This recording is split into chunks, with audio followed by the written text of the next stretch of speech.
Silky আর shiny চুল পছন্দ করে না এইরকম মেয়ে মানুষ খুব কমই পাবেন। সবাই চাই তাদের চুলগুলা এরকম সুন্দর করে রাখতে, সবসময় ফিটফাট থাকতে। আমিও সেই ঠিক এরকমই অনেকটা। আসসালামু আলাইকুম, কেমন আছেন সবাই? কিশোরগঞ্জ তানজিমা আপা, অনেকদিন পর চলে আসছি। আমার ভিডিও করাই হয় না, কিছুদিন ধরে আমি চাকরিতে ঢুকছি। চাকরি করার 2 সপ্তাহ ধরে চাকরিতে ঢুকছি, কিন্তু চাকরিতে ঢুকার পর থেকে একদমই সময় পাইতেছি না। আজকে শনিবার সকাল সকাল বাসায়, তো ভাবলাম সকাল থেকেই গত 2 দিন ধরে আমার খুব ইচ্ছা করতেছে চাপা শুটকির ভর্তা খাইতে। কিন্তু চাপা শুটকির ভর্তা কিভাবে করবো? সকালবেলায় চলে যাই, সেই সন্ধ্যায় আসি, আর খাওয়াই হয় না। আর কোরিয়াতে আমার নাস্তাটা খুব কমই করা হয়, সকাল সকাল নাস্তাও খাইতে পারি না কাজের জন্য। তো আজকে আমি চাপা শুটকির ভর্তা করব, তার জন্য রসুন পেঁয়াজ আর কাঁচামরিচ বেশি করে ভেজে নিছি, সেই সাথে শুটকিটাও ভেজে নিছি।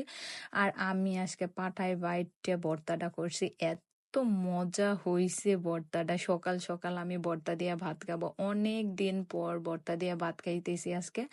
আর আমার আম্মার কথা খুব মনে পড়তেছে। আগে যখন স্কুলে যাইতাম আমি, তখন সকাল সকাল আম্মা কোনো না কোনো একটা ভর্তা বানায় দিত, অথবা ভর্তা বাজি এগুলা দিয়ে খাইয়ে আমি স্কুলে চলে যাইতাম।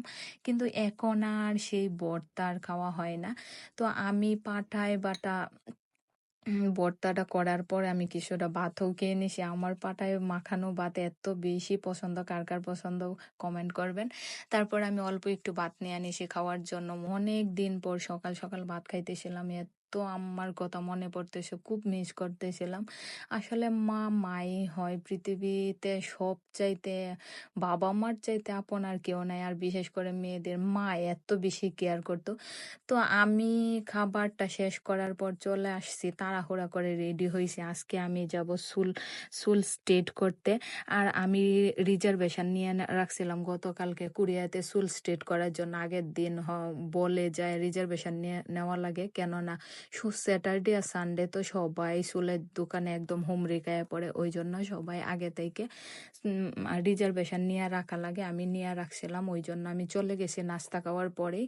আর আমার চুলটা পুরা 6-7 মাস ধরে এইরকম একটা অবস্থা হয়েছিল। আমি ঘন ঘন কালার আর স্ট্রেট করার জন্য আমার চুলটা নষ্ট হয়ে গেছিল।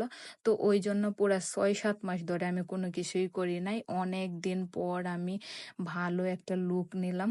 তো কেমন লাগতেছে? আর কোরিয়ানরা চুলগুলো এত সুন্দর করে কাটে, আর এত সুন্দর করে ওরা স্ট্রেটটা করে, একটার সাথে একটা চুল লাগে না। আমার খুবই ভালো লাগে।